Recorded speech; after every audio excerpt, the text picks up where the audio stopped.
जिला कलेक्टर को मुख्यमंत्री के नाम ऑल राजस्थान कर्मचारी एकता महासंघ के बैनर तले जिले की आंगनबाड़ी आशा वर्करों ने ज्ञापन सौंपा, विरोध प्रदर्शन किया। आशा वर्करों के मासिक भुगतान और मान्यता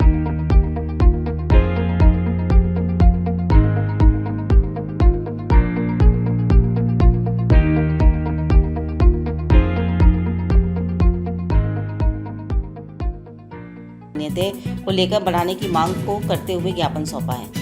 ज्ञापन कहाँ देने आए? आज मैं आशा वर्कर की मांगों को लेकर सरकार को ज्ञापन देने आई हूँ। सरकार को ये बताना चाहिए, आशा वर्कर दिन रात मेहनत करती है, उसके बाद भी उन्हें मानदेय नहीं दिया जाता। आशा वर्कर का 5 महीने से मानदेय रुका हुआ है और इनका जो मानदेय है वो एक अलग अलग हिस्सों में बांट रखा है। कम से कम सरकार को कम से कम 13,000 या 15,000 तो आशा वर्कर का मानदेय करना चाहिए, ताकि वो अपना घर का आसानी से चला सके। ना कोई पेंशन की सुविधा दी जा रही है, ना और कोई अन्य सुविधा दी जाती है। बस दिन रात आशाओं से काम कराया जाता है। आशाओं का काम है मेडिकल में काम करने का, उसके अलावा भी अन्य और काम में भी रोका जा रहा है। कभी सर्वे में लगा दिया जाता है, कभी SIR ड्यूटी में जाती है और 1 रुपया भी नहीं दिया जाता है। आशा फ्री सेवा करने के लिए नहीं है। अगर हमारी मांगों को पूरा नहीं किया गया तो प्रशासन को हम आगे चेतावनी देते हैं कि हम हमारा काम बंद कर आगे सड़क पर उतरेंगे और नारेबाजी करेंगे। किसको ज्ञापन दिया आज हमने कलेक्टर ऑफिस में ज्ञापन दिया है और CMHO ऑफिस में ज्ञापन दिया है। आपका नाम?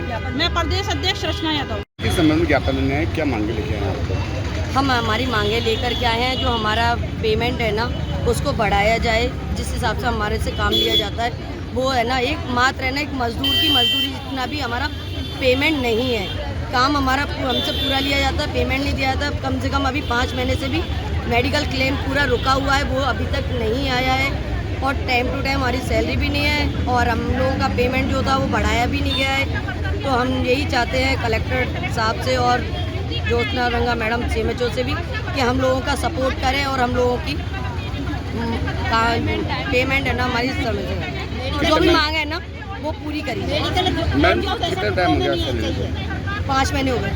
कितने वर्कर हैं आपको? सर अभी हम 140 वर्कर हैं। अजमेर में 140 है। ठीक है, आपका नाम? मेरा नाम सुंदर। हम 5 महीने से हमारा मेडिकल का 1 रुपया भी नहीं है। हमसे इतना काम करते हैं, कभी हेड कार्ड सर्वे, कभी मलेरिया का सर्वे, कभी SR का सर्वे, लेकिन इसका ऊपर से कोई पेमेंट नहीं मिलता है। और जो हमारे मेडिकल का पेमेंट है वो हमारे किस्तों में दे दिया गया। अगर 5,000 भी किस्तों में आएगा तो हमारा घर खर्चा कैसे चलेगा? जो हमारा खर्चा है वो इसमें नहीं होता। हमारा कम से कम 15,000 हमको मानदेय दो और हमारी पेंशन चालू करवाए। ये हमारी CMHO मैडम से और कलेक्टर साहब से आदेश है। आपका नाम? मेरा नाम दीपा एसोसिएट।